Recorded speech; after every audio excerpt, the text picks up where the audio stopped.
Bonjour et bienvenue à ce premier numéro d'Un mois en Afrique, votre émission d'information consacrée aux grands points de l'actualité africaine du mois. Nous commençons tout de suite par la République démocratique du Congo. Je jure solennellement devant Dieu et la nation.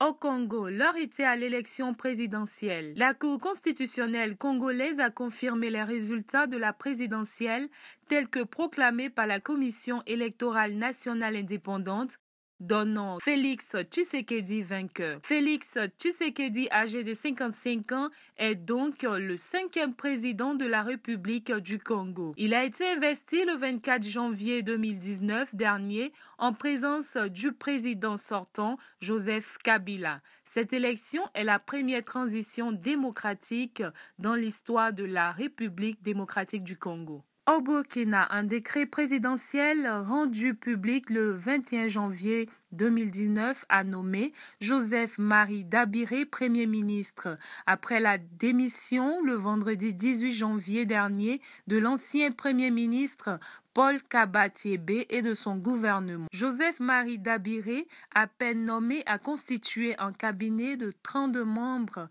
avec pour mission sortir le Burkina d'une crise sécuritaire qui ne cesse de progresser.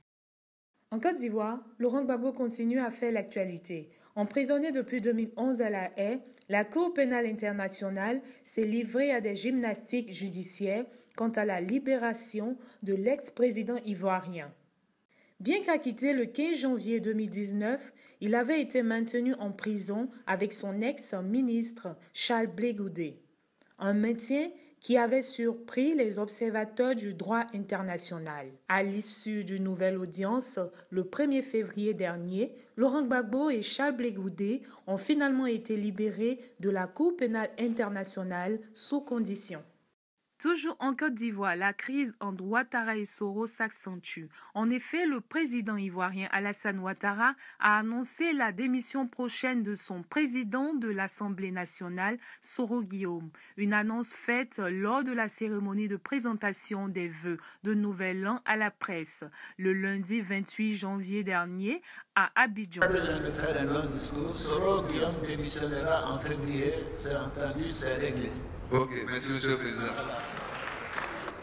Soro Guillaume qui a par ailleurs quitté la Côte d'Ivoire pour les États-Unis d'Amérique alors que la crise entre les deux alliés d'hier semble interminable. En Égypte, l'actualité a été marquée par la visite du président français Emmanuel Macron, une visite de 3 jours débutée le dimanche 27 janvier dernier. Accompagné de son épouse et d'une délégation de personnalités, Emmanuel Macron a finalisé des contrats dans divers secteurs tels que les transports, l'énergie, la santé, l'agroalimentaire et la culture.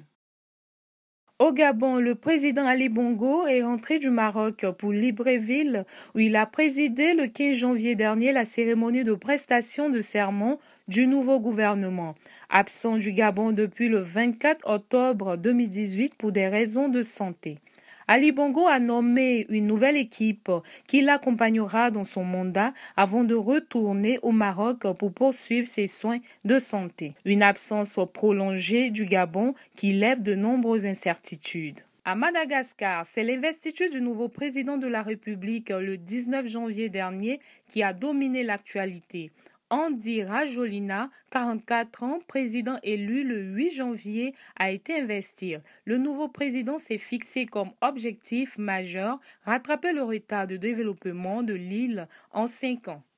Enfin, au Sénégal, le Conseil constitutionnel sénégalais a retenu 5 candidats pour l'élection présidentielle prochaine. La liste des candidats a été publiée au siège du Conseil constitutionnel le 20 janvier dernier. 5 candidats sur une vingtaine de dossiers pour une élection présidentielle prévue le 24 février prochain. Fait majeur de cette présidentielle sénégalaise, la mise à l'écart de Karim Wade, fils de l'ex-président sénégalais Abdoulaye Wade et du maire de Dakar Khalifa Sall, condamné à 5 ans de prison, vu comme principal opposant de Macky Sall.